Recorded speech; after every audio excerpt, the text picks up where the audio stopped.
Peace and blessings in this corner boxing 24. Yes, sir. We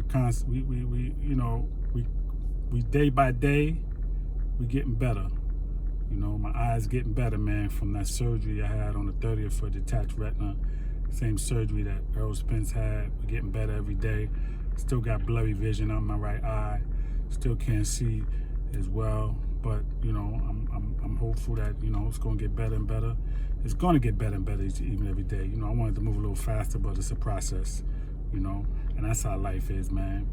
You know, life is a process, man. We go through things, and it is what it is, man. We got to keep pushing, man. Never give up no matter what. So what I want to talk about real quick is, you know, this nonsense with Crawford and Errol Spence. This is in this corner boxing 24. Crawford and Spence. I'm not going to take long with this. I'm going to touch on this, and I'll touch on it again tomorrow. But I just want to say this real quick, right? You know, listen. They want to compare the numbers. Crawford don't have pay-per-view numbers. He's not a pay-per-view star. We already know the situation with Crawford. We know he was under Bob Arum, and he wasn't promoted right. We know that Floyd Mayweather was under Bob Arum, right? And he wasn't promoted right. Is that right? And then when he left Bob Arum and he got his first big fight with De La Hoya, from then on, he was the man. And he is the man, right? Same thing for Crawford, man. He ain't no different. He's not with Arum no more. Let's stop using that, okay? Because at the end of the day, nobody's buying pay-per-view at $79, $69, $59 like that anyway. People have Fire Stick. People have apps. And they're using those things. They're not buying pay-per-view like that anyway. So nobody's going to have numbers like that anyway. Let's keep it real. All right? That's number one. Number two, Crawford was a 135-pound unified champion. 140-pound unified champion. And he's a WBO welterweight champion. So Errol Spence needs him just as much as he needs Spence. Okay? That's 80-20, we're not doing that, man. Crawford ain't doing that. He's a champion. You act like he's a number 5 contender. I don't care what numbers he's bringing to the table, man. He'll bring the numbers now because everybody wants to see Crawford and Spence. So stop using that as an excuse. Everybody wants to see Crawford and Spence. Nobody don't really want to see Ugas and Spence. Let's keep it real. So you're going to say that fight is pay-per-view worthy? And I'm not knocking Ugas because I like Ugas. He's a tough fighter. You know what I'm saying? He's a good fighter. But we want to see Crawford. Crawford is the one that's going to beat Spence. We know Ugas most likely is not going to beat Spence. It's a possibility. But that's not the fight we want to see, man. The fight the fans want to see. The real live fans that's struggling out here during the pandemic, that want to put up that money, that they really don't have it but will do it, is they want to see Crawford and Spence, right? So stop playing the games.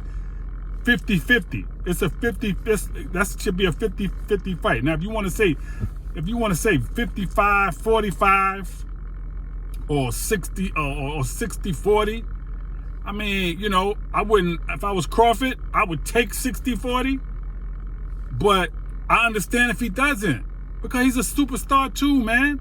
It's not about numbers, man. Floyd was undefeated, and he was with Bob Arum for all those years. And he was who he was. But he still, I watched the fight when he fought DeMarcus Curley, and Larry Merchant was saying, oh man, Floyd, no matter what he's doing, he's not an attraction. He kept saying that during the fight when he fought DeMarcus Curley, and he said he'll never reach the plateau of an Oscar De La Hoya. He said that's a hard plateau to reach. This is what Larry Merchant said. And look at Floyd Mayweather today in 2022.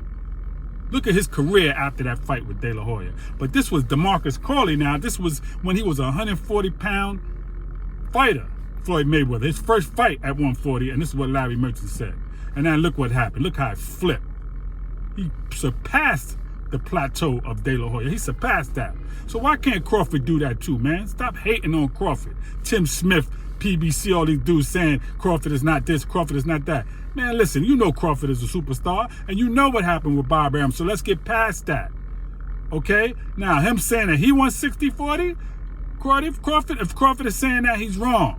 No, it don't go like that. All right? So he needs to calm down too. But all I'm saying is 50-50 is the fight. I could see 60-40 because Errol Spence bring the numbers. I get that. But let's just be fair, man. Y'all two brothers, man, work it out with each other, man.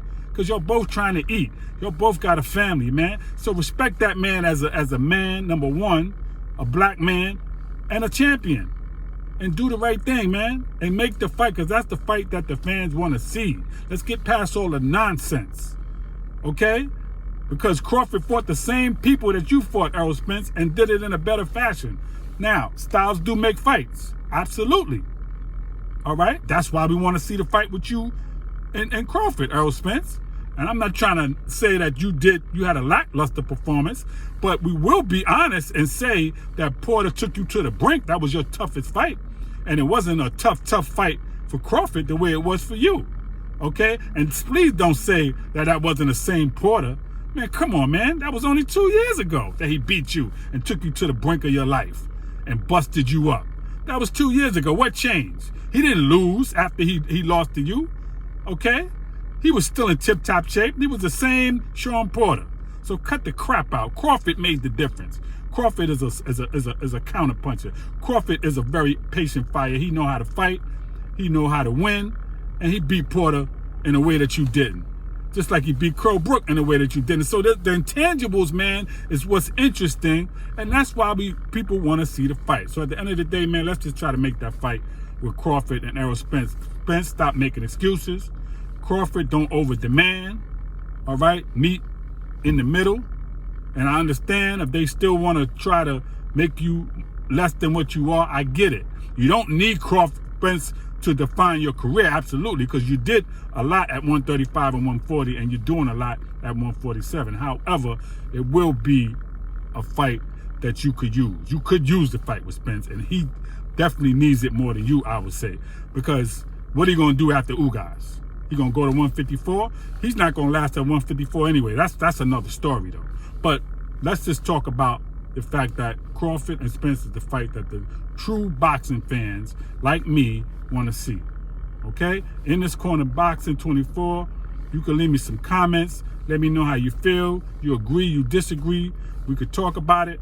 And we're going to have some good content coming up day by day, man. As I'm healing, as I'm getting better, I'm going to get back on there where I'm on a consistent level every day, once, twice a day. And we're going to bring it, man. Because the real fight fans want to see the real fights. Okay? Peace and blessings in this corner, Boxing 24.